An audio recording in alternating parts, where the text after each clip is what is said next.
दोस्तों, क्या आपको पता है कि गिरगिट अपना रंग क्यों और कैसे बदलता है? अगर नहीं तो इस वीडियो को आखिर तक जरूर देखना, क्योंकि आज मैं आपको जानवरों से जुड़े 6 ऐसे फैक्ट्स बताऊंगा जो शायद आपको पता नहीं होंगे। लेकिन उससे पहले आप इस वीडियो को लाइक करके चैनल को सब्सक्राइब करें और बेल आइकन को दबाएं। फैक्ट नंबर 1, दुनिया में जीवों की कई प्रजातियां पाई जाती हैं जिनको पहचानना मुश्किल होता है। मैं एक ऐसे ही जीव के बारे में बात कर रहा हूं जिसके बारे में शायद ही आपने पहले कभी सुना हो। दोस्तों, मैं बात कर रहा हूं मुर्गे की एक ऐसी प्रजाति के बारे में जो कि मोर की तरह दिखाई देता है, और इस अनोखे चिकन का नाम ओनागदोरी है। ये खास मुर्गा दुर्लभ प्रजाति का होता है जो कि जापान में पाया जाता है। इसकी सबसे खास बात यह है कि इसके पीछे के पंख आम मुर्गों के मुकाबले काफी ज्यादा लंबे होते हैं, जो कि करीब 10 मीटर से भी ज्यादा लंबे हो सकते हैं। ये ओनागदोरी चिकन अपने खूबसूरत और लंबे पंखों के लिए मशहूर है। लेकिन दोस्तों, वैज्ञानिक अभी तक ये पता नहीं लगा पाए कि आखिर ओनागदोरी चिकन कहां से आया और इसकी उत्पत्ति कैसे हुई। फैक्ट नंबर 2, दोस्तों, एनाकोंडा जैसे बड़े सांप खाने से पहले हड्डियों को ना तो तोड़ते हैं और ना ही काटते हैं। इसके बजाय वो शिकार को पूरा ही निगल लेते हैं। जैसे ही भोजन सांप के डाइजेस्टिव सिस्टम तक पहुंचता है तो शिकार की हड्डियां धीरे धीरे गलने लगती हैं, जिससे कि सांप को शिकार को पचाने में आसानी होती है।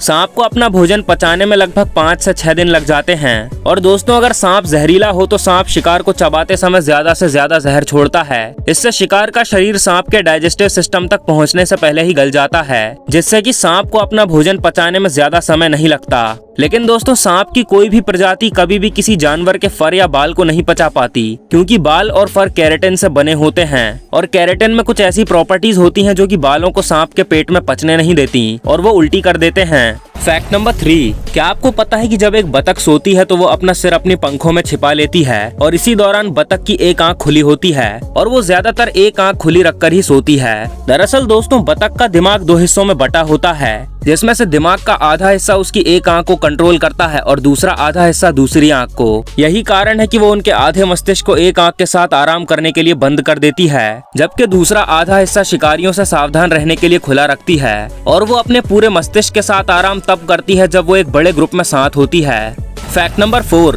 दोस्तों, मगरमच्छ भी आंसू बहाते हैं। दरअसल भोजन करते समय मगरमच्छ बहुत ज्यादा हवा अपने अंदर निगल लेते हैं, जो कि लैक्राइमल ग्लैंड्स के संपर्क में आ जाती है। लैक्राइमल ग्लैंड्स वो ग्लैंड्स होते हैं जो कि आंसू पैदा करते हैं। असल में मगरमच्छ नहीं रो रहे होते, बल्कि इनकी आंखों से इनकी मर्जी के बिना ही आंसू बहते हैं। इसीलिए ऐसा कहा जाता है कि मगरमच्छ के आंसू मत बहाओ। ये लाइन आपने भी कहीं ना कहीं जरूर सुनी होगी। दरअसल दोस्तों, प्राचीन भाषा में मगरमच्छ के आंसू शब्द का अर्थ होता था एक झूठा इंसान जो कि रोने का ढोंग करता है और असल में नहीं रो रहा होता।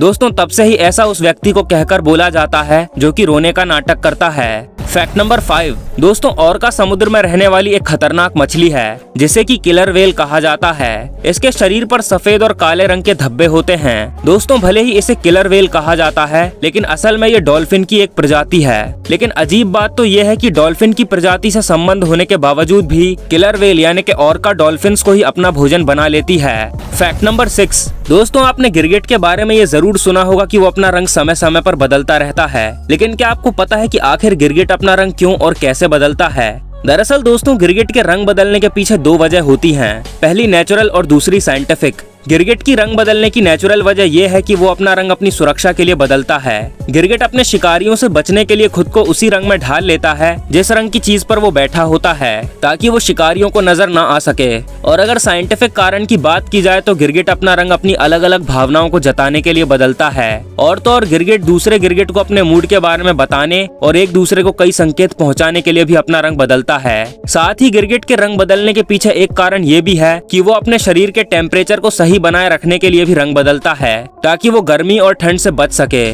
तो दोस्तों, अब जानते हैं कि गिरगिट अपने रंग को कैसे बदलता है। दरअसल दोस्तों, गिरगिट की स्किन की सबसे बाहरी लेयर ट्रांसपेरेंट होती है और उसके नीचे भी कई सारी लेयर्स होती हैं, जिसमें क्रोमेटोफोर्स नाम का पिगमेंट पाया जाता है, जिसमें लाइट्स को रिफ्लेक्ट करने वाले सेल्स होते हैं। और क्रोमेटोफोर्स में हर जगह अलग अलग पिगमेंट पाए जाते हैं। सबसे अंदर वाली लेयर पर मेलानोफोर्स पाए जाते हैं, जिनमें भूरे रंग के पिगमेंट होते हैं। और इसके सबसे अंदर वाली लेयर के ऊपर वाली लेयर पर हाइड्रोफोर्स मौजूद होते हैं, जो कि नीले रंग के होते हैं, जिनसे टकराकर हमें लाइट नीले और सफेद रंग की दिखाई देती है। दोस्तों इस लेयर के ऊपर एक लेयर और होती है जिसमें जेंटा फोर्स और आयरेडोफोर्स नाम के पिगमेंट पाए जाते हैं जो कि लाल और पीले रंग के होते हैं। जब भी गिरगिट के शरीर के तापमान में कोई बदलाव आता है या उसका मूड बदलता है तो सबसे अंदर वाली लेयर में मौजूद क्रोमेटोफोर्स या तो फैल जाते हैं या फिर सिकुड़ जाते हैं, तो उसकी वजह से ही गिरगिट की त्वचा का रंग बदलता है। जब क्रोमेटोफोर्स सिकुड़ जाते हैं तो वो नीले, पीले और लाल रंग को छोड़ते हैं या फिर इन तीनों रंगों का मिश्रण यानी कि हल्का भूरा और संतरी रंग छोड़ते हैं। और जब वो फैल जाते हैं या फिर रिफ्लेक्स हो जाते हैं तो वो हरे और हल्के सफेद रंग ही छोड़ते हैं। इसी तरह गिरगिट की स्किन के हर कलर का कनेक्शन सीधे उनके मूड से जुड़ा होता है।